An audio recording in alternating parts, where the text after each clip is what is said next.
Steve Goldstein in for Mike Broomhead on the Mike Broomhead Show on this Friday morning on 92.3 KTAR. Very special, and I cannot overemphasize, special guest in studio.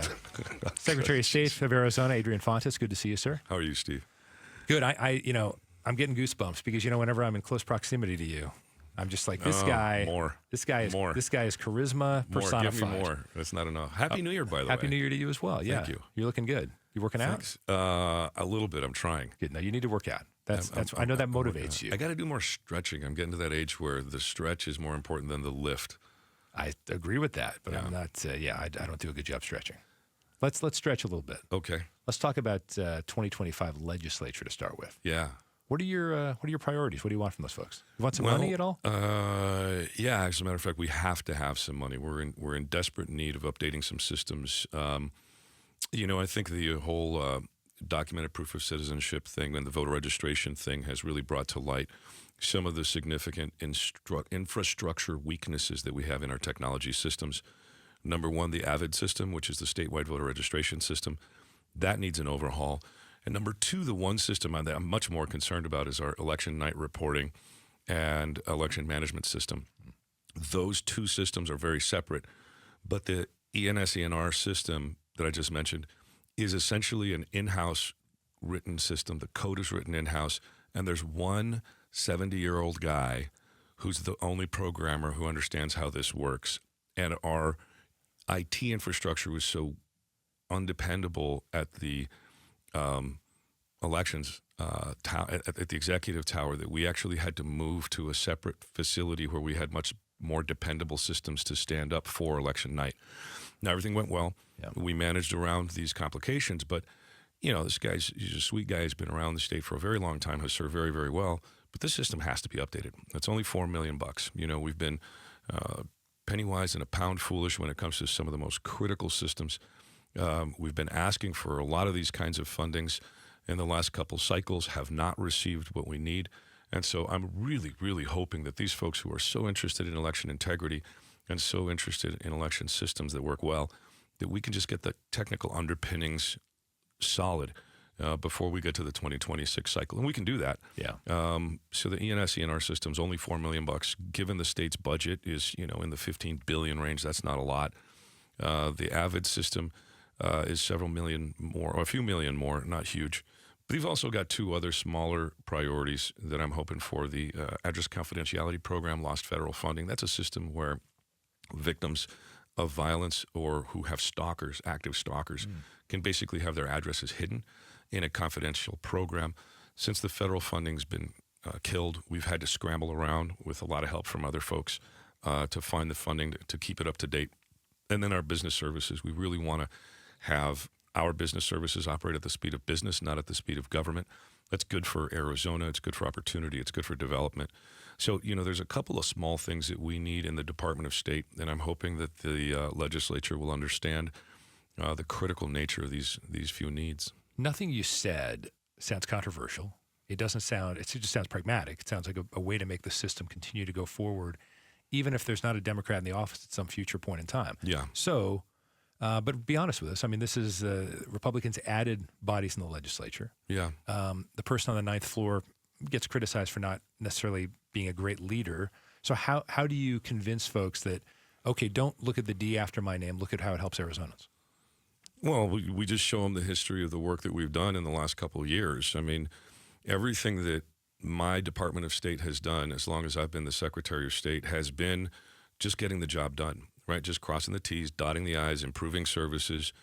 We used to have, we had a period of time where we were dropping, I can't remember the specific number, but it was hundreds and hundreds of calls a week because of the way the calls were being routed. I mean, something that simple. And now we're down to about a dozen, right? And it's just the onesie-twosies that are going to happen when you don't have, a gazillion dollars to run these systems. So we've built efficiencies into our services. We've built efficiencies into our systems, and we've planned for emergencies really, really well.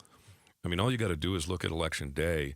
All of the planning and work that we did to avoid disruptions in case there were issues, and there were issues. We had well over a dozen bomb threats across the state. Yeah.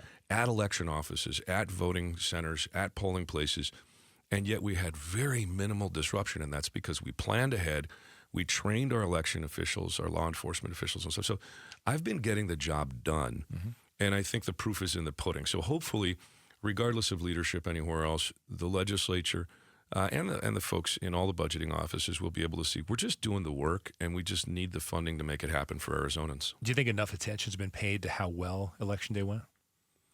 Because people were looking for stuff, and fortunately, there really wasn't much to find. Well, there wasn't much to find systemically. Right. And the self-critical sorts of folks that we are in elections, we're going to say, yeah, but it wasn't perfect because of this, and it wasn't perfect because of that. All in all, it was about as good an election as you could ask for. And that's because we prepared for it. We did all of the off-year work in 2023 that really needed to happen, and into 2024. But this is some of that off-year work that we're going to have to do in 2025, annual 2025, not just the fiscal. We've got to get these systems up to date. Again, I have an election night reporting system right now in the Department of State that depends on one human being. Yeah. And if, God forbid, something happens to him, we're toast. We're totally screwed. And, remarkable. So I don't want to have to bubble wrap a guy who's 74 years old or 72, however old he's going to be when we get there. I want to have a system that has some redundancy and some professionalism behind it, and that's going to cost a couple of bucks, but not enough to, offset the dangers. So what do you, how irritating is it to deal with folks like me, which Well, you're a dear. No, I mean, I love me working personally. with you. I mean, I'm wonderful. No, you're great. But Yeah. you're extremely handsome. And the guy that you're sitting in for is wonderful too, for the record. Oh, throw that in. Yeah, Good. Mike Broomhead's great. But when folks in media, and I was one of those folks who used to work election night in a studio till 2 o'clock in the morning sometimes. Yeah. So when people get, especially, oh my God, we've talked about balancing efficiency with accuracy. Yeah. And accuracy, I think most of us think that's the most important thing, most of us. And yet there's also the rush to get the data. This year happened to be, or 2024 happened to be a year when the people who'd been making a lot of noise about accuracy, inaccuracy, won, so they were quieter. But what do you say to folks? Well, Carrie Lake didn't win. She was the one. Yeah. She was the only one. Yeah, but that's because she got less votes, just like the last time. Absolutely. So what do you say to folks who are like, no, why can't Arizona, first of all, I say this to my lovely wife who's probably listening, who's from Florida. Why can't Arizona be more like Florida? Well, I don't want to be like Florida. No, I don't either. But anyway. I want to have more access for our voters, not less. And I know that there's a couple of plans on the table to reduce access a little bit for the sake of efficiency. Now, what I'm hoping we can do is sit down with those legislative leaders that have made these proposals and try to figure out a way to get them to understand some of the technical needs at the counties, some of the infrastructure needs at the counties that can actually increase the efficiency so that we can get faster results and at the same time not limit access for voters. That to me is a critical component, and I will always stand by that. You might get one or two Democrats to come over, for political to say, oh, this is bipartisan. No, this isn't a partisan thing. Every voter should have the maximum amount of access here in Arizona, and I think we can do that. I'm not willing to compromise where I think some other people might be. What we can do is solve the problem. And look, we can walk and chew gum at the same time. This isn't that complicated. But legislature can do that or no? Oh, I think we can do that. Okay. Yeah, I think so. I mean, we've done some really, really big, really important things here in Arizona under divided government in the past. There's no reason why if we don't just come to the table, sit down and listen to the technicians, listen to the technocrats, listen to the experts, right? We can make it happen. Everybody can get what they want, but we got to listen to one another. Okay, so Secretary of State for many, many, many, many generations has led to someone becoming governor because the governor leaves for another job, whatever it may be. Do you think when there's a lieutenant governor, no one's going to want to run for Secretary of State again? No, I don't. There's always going to be somebody who wants to do this work, as thankless as it is and as sort of, it ought to be low profile. It's important to keep the inner workings of these particular spaces in government running well. It's important for our history and heritage that we've got archives and libraries that are well run, well funded as well as we can. Our business services are vital to the economy in this state, and it's boring, unsung stuff behind the scenes, but it's got to get done, and it's got to get done well. And obviously elections, the importance of that has increased.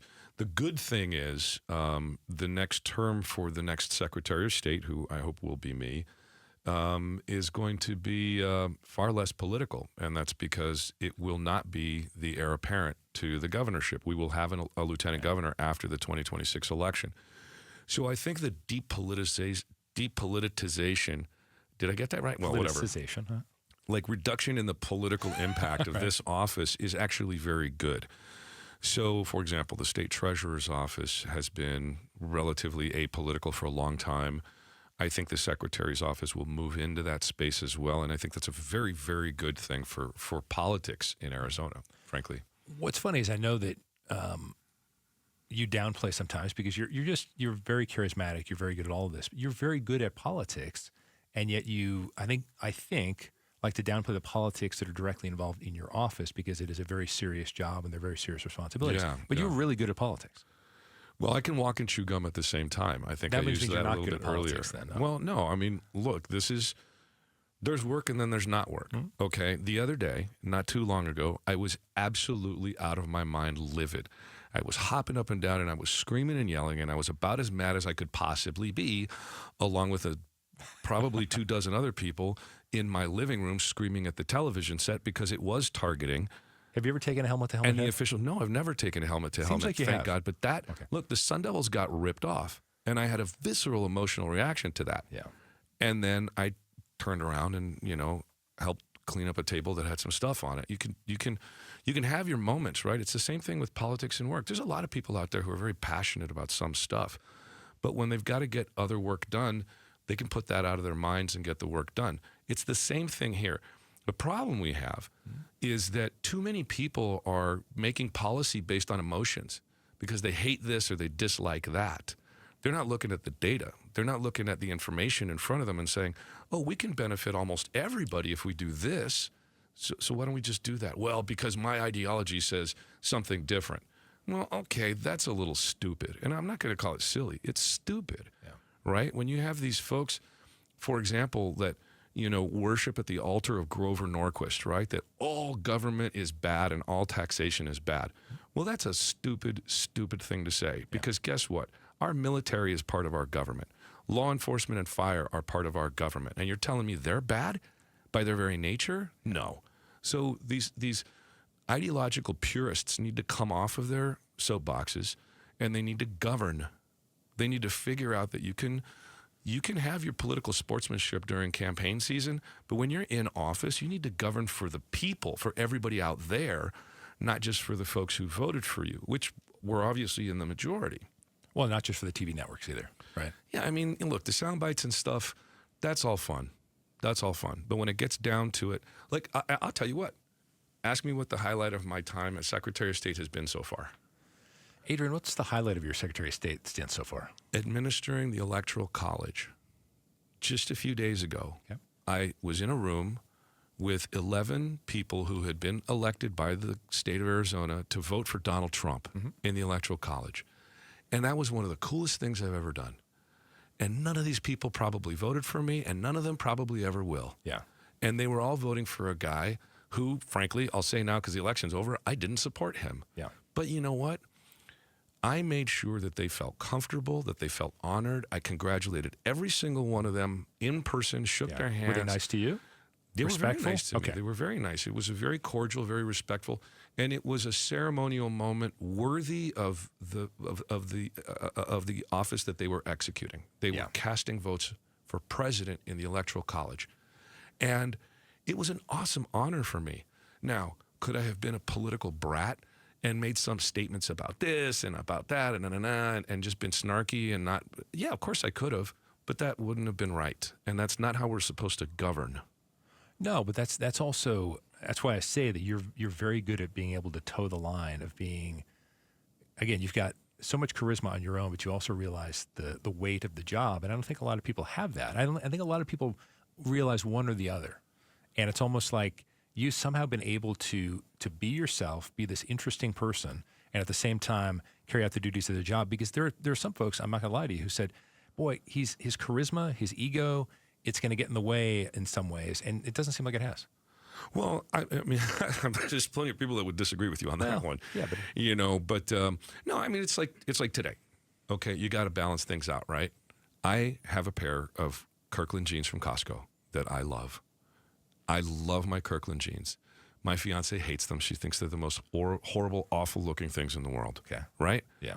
I'm wearing them right now because I'm on the radio. I'm if you not were on on TV, TV. you wouldn't. I wouldn't wear them on TV. Okay. So I can understand. And there's always the give and the take. You understand where you're at and the time you're at. But at the same time, if I'm not wearing them, it doesn't mean they're not my favorite pants. Yeah. Because I love Kirkland jeans from Costco. So you got to be able to understand and be yourself, be authentic, but still know that you got to get this job done. Yeah. I'm looking at the clock on the wall. Fiance, is that breaking news? No, we've been engaged for several months.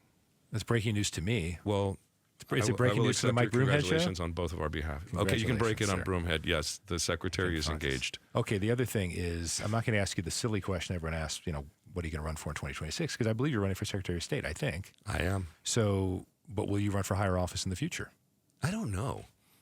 I honestly don't know. But you know you'd be good at it. I think I would have fun with it. Would you be the second Latino senator in Arizona history? Well, let me give you an example from one of my favorite mentors, Grant Woods, who was a mentor of mine. Yeah. He was a very political guy, served 2 terms as Arizona Attorney General, and then left and had a great career. Enjoyed. He had a great life. He had a great life, great career. Yeah. Left us way too soon. Yeah. Isn't that a great example of an American who serves well? He had a little bumps and bruises here, like everybody does. I have, whatever. And then when it was time to go do something else, he went and did something else. Yeah. Wouldn't that be great? That would be great. Yeah. Secretary of State Adrian Fontes, good to see you in person. I'm a big fan. I don't know if you knew that. I'm a big fan of yours too. Okay. Yeah. Steve, although I like Broomhead too. You guys are like you like both. That's good. Both of you guys. That's fine. Yeah. Steve Goldstein for Mike Broomhead on the Mike Broomhead Show. Thanks for watching the Mike Broomhead Show. Catch up on Amazing Arizonans, a KTAR News podcast, and click the button in the middle to subscribe.